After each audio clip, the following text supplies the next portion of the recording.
angle of our top story. UCT students have been provided with accommodation after a fire at the Rondebosch campus. UCT spokesperson Elijah Moholola speaks to us now. Elijah, sorry. What is the status now of the university and the students and lecturers there? Thank you so much. Sorry, I just got distracted a bit by an incoming call. So at the moment, what is happening is that we have all our students that have been affected. We have had them evacuated. They have been sent to several locations around town, around the university, about 3 or 4 hotels that have kindly taken in a bulk of our students at the moment. They are going to be there. They were there last evening. They are going to be there this evening as well. And what we have also done is that we have suspended academic activities for today and tomorrow to really enable firefighting efforts to continue, as well as to ensure that students in the state that they are in may not necessarily be in a state to continue with any academic activities for the next day or two. So we will regroup around midday tomorrow and issue further updates. And Elijah, I should imagine that everyone's feeling pretty spooked about what happened, petrified. It's very devastating. It's really unbelievable. I mean, I drove past campus, I think, around midnight last evening.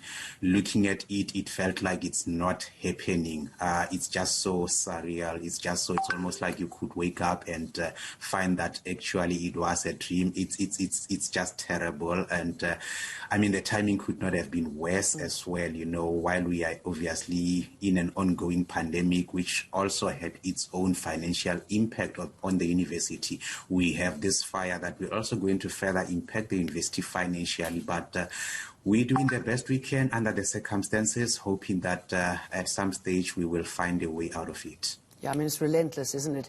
And from a building, a structural point of view, how much is left? There is a number of our buildings that have been affected, unfortunately. We do not at this stage have a concrete update in terms of the extent of the damage, which buildings exactly have been affected, as well as how much of the damage in each of the buildings. We are going to be carrying out an assessment later on during the course of this day, hopefully, but we can confirm that sadly a number of our buildings have been affected, and we'll have to look at ways in which we can handle the aftermath as best as we can. I know the fight against the fire continues. Do you have any idea when students will be able to go back to their dormitories? What sort of equipment is still left?